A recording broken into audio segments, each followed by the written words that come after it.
Thank you very much. His Excellency, President John Rawlings, the National Chairman of the NBC,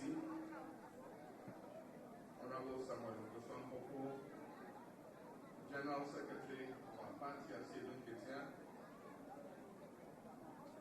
senior cadres of the revolution, party members, citizens of Winneba, let me extend my heartiest congratulations today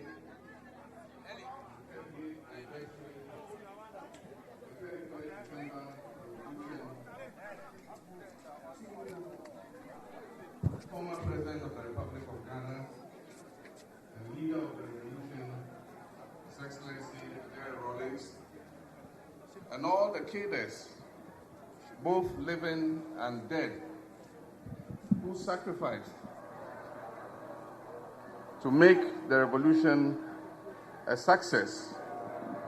This is a day of remembrance, and it's a day of reflection, to reflect on the principles that were enshrined in the revolution and how those principles are being upheld in the life of our country today. The 31st December revolution was a pivotal moment in the history of our nation, and it was touted as the intervention that was going to lead to the end of all coups in Ghana. And indeed, it lived up to expectation, because after 31st December, there has been no intervention in the governance of our country up to date.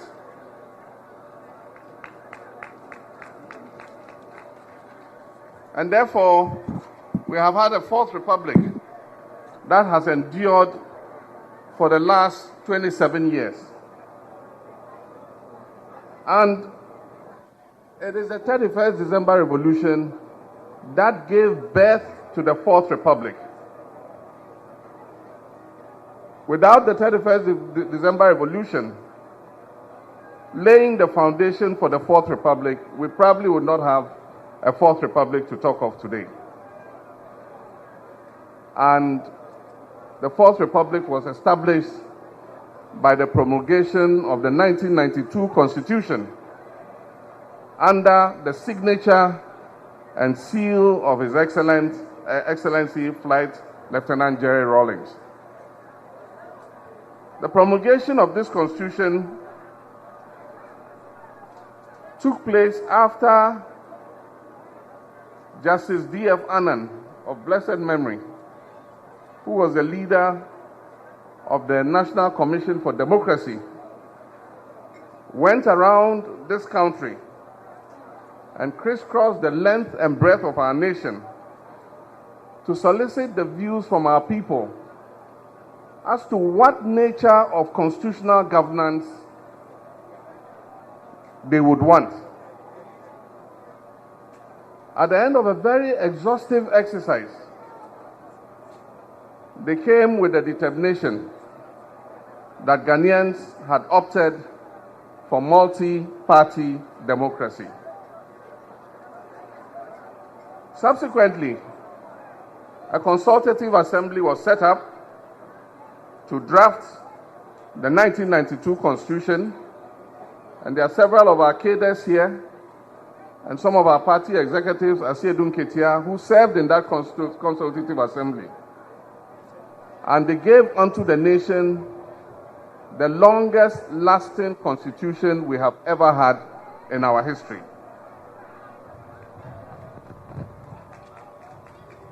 Embedded in the 1992 Constitution was a phrase, and I remember that that phrase was very hotly debated. There were those who said it must not be included in the Constitution, and there were those who were solidly for it to be captured in the Constitution. And those words are probity and accountability. Eventually, probity and accountability won the day. And so if you open the 1992 Constitution today, you will see the principles of probity and accountability. And now those principles were meant to remind us of the values of the revolution and to remind us what had necessitated the revolution. And that is why today, in the Fourth Republican Constitution promulgated in 1992, we have the words probity and accountability. After the Constitution was promulgated, there was a lot of excitement. And people look forward to the return to constitutional governance. And the expectation was that the return to constitutional governance will speed up the transformation of our economy. And it will lead to more prosperity and improvement of lives for Ghanaians. I dare say that since 1992, there has been some progress in terms of our Human Development Index, in terms of access to healthcare, in terms of access to electric power, in terms of access to water, in terms of access to transport and other good things of life, education. But I must warn that there's a growing loss of faith in our democratic system. There's a loss of trust in the democratic leadership. The people of our nation are beginning to become despondent and believe that no matter what happens, there can be no significant transformation in their lives. And I believe that people like Justice Annan must be rolling in their graves if they were here today to see some of the things that are going on. They will not sleep in peace. This diminished trust in leadership and our democratic system is manifesting, one, in a sense of apathy. You go around the country and you speak to ordinary Ghanaians, and they ask you, what is the reason why I must vote? My vote counts for nothing. I have voted since 1992, and I don't see any significant change in my life. That's the first danger signal. The second danger signal, and that one I call a quid pro quo syndrome, is that he says, okay, I will vote, and I'll give you my political support, but I will auction it to the highest bidder, and I'll give you my support in exchange for material gain. Both these syndromes, that is apathy and exchange of political support for material favor, are a clear and present danger to our fledgling democracy. Monetization has made our politics more expensive and fuels the canker of corruption, as our General Secretary rightly said. But this is a direct response by our people to, one, the arrogance of power. When people get into political office, they forget where they came from. They forget that the mandate they have was given to them by the same ordinary people. The second is a lack of modesty and humility in public office. When one has been appointed to public office, they believe it's an entitlement and a right, and not that you serve at the pleasure of the people of Ghana. As our people observe their leaders living large, they believe also that the only means by which they can also have a fair share of the cake is to auction their political support to the highest bidder. The other fact is waste. As our people see their leaders waste the resources of the country, then they want to get a fair share of the cake.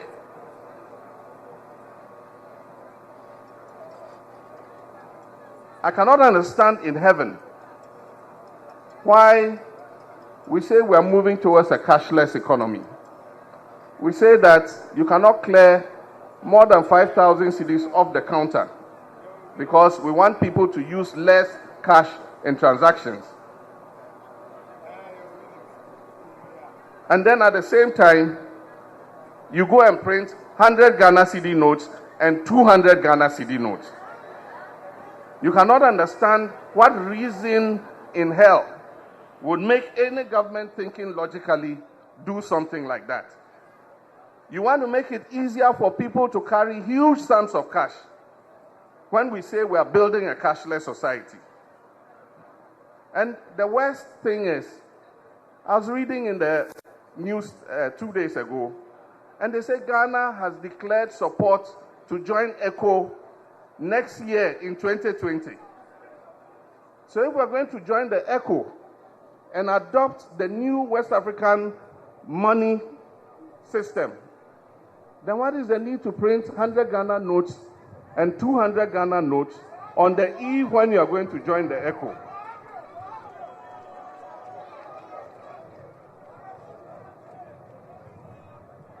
Is it because somebody just wants to print the note so that he gets his kickback or his whatever, agent's fee or something? Because otherwise it doesn't make any logical sense. And even the system for introducing new notes was not gone through. The public was ambushed. One day we just got up, they said we're introducing new notes. No public sensitization. The banks received no notification, no public education, and suddenly he says start using 100 and 200 Ghana cedis. So definitely somebody takes it to a shop and he says, we don't know about this note. But that's not all. When you spend 62 million Ghana cedis in 9 months on foreign travel alone, 62 million Ghana cedis. And you come from wherever you traveled and you come back and you go back to the people on the ground and you say, vote for me. What will they tell you? The 62 million you chop, give me some before I vote for you. That is fueling monetization.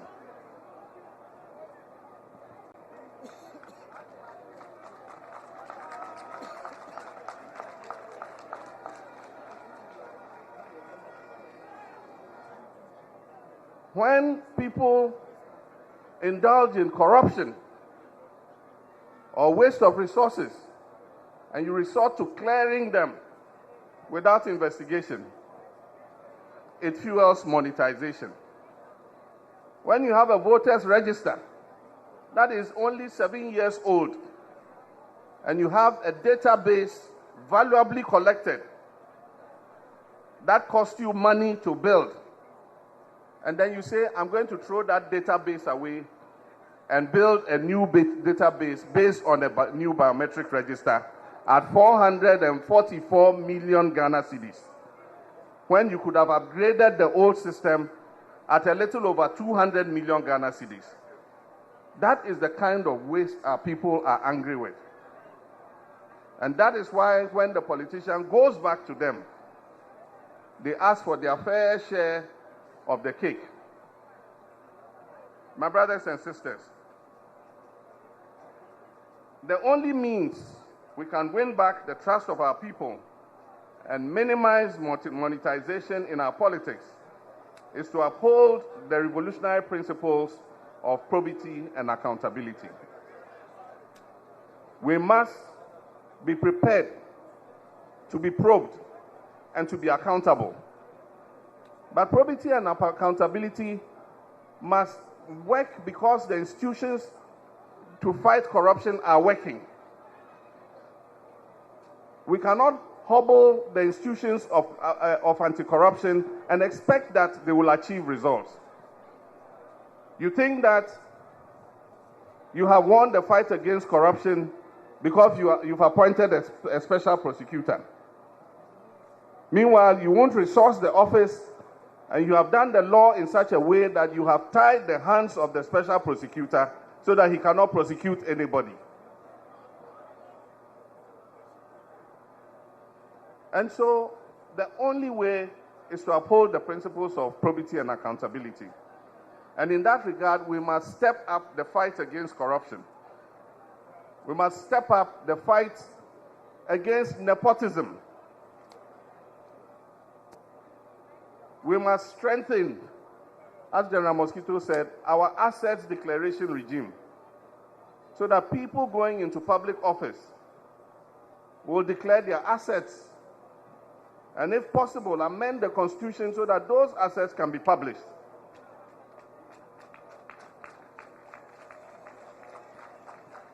So that when they leave office, they have to declare their assets again, and we can make a comparison and see whether they have not enriched themselves at the expense of the people. A new NDC government will seek to review the law so that everybody from the president right down will not only declare his assets but publish those assets so that all Ghanaians can see what anybody owns. Ladies and gentlemen, we need to restore modesty in government.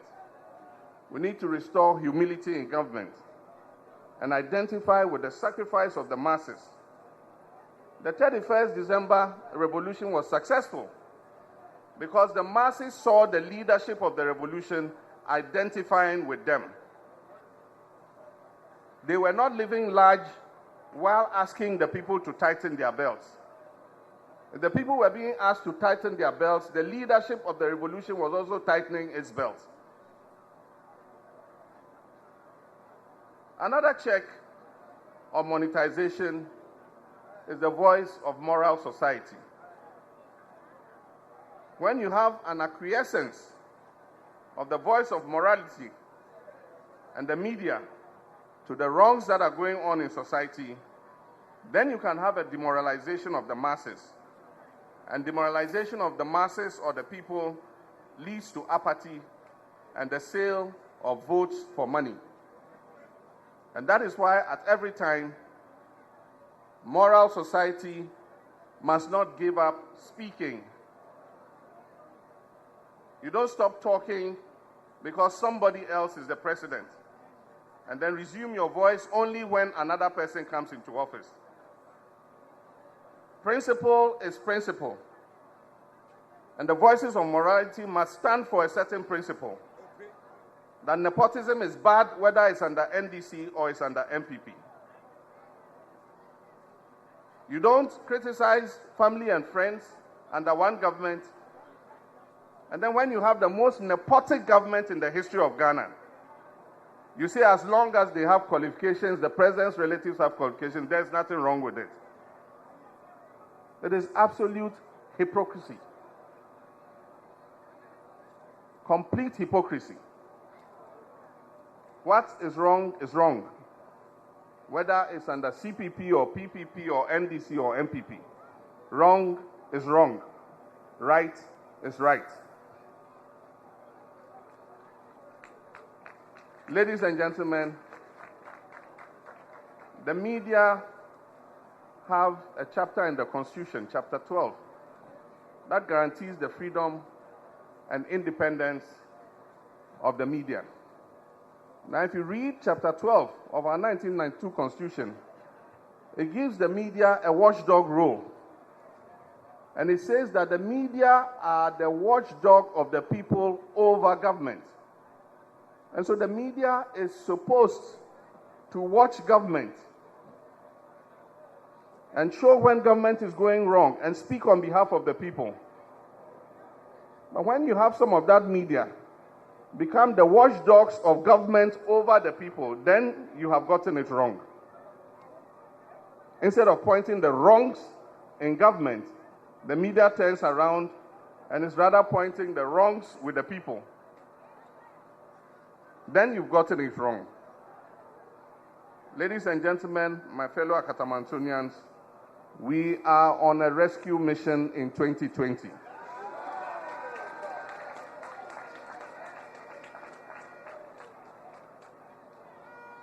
We need to rescue our country. And to do this, we must also be accountable to our people. We must restore the values of the revolution so that those who laid down their lives will not have died in vain. We owe this to our nation if we are not to see the nature of some of the civil unrest taking place across the world. Anytime I turn my television on, Lebanon, Iraq, Chile, Libya, and so on and so forth. And I dare say, and let me warn, that such civilian crisis and uprising are more dangerous than any coup d'etat. And so we must do everything to ensure that as quickly as possible, we start to let our people realize the benefit of the democratic journey they've been on. I thank you very much for your kind attention.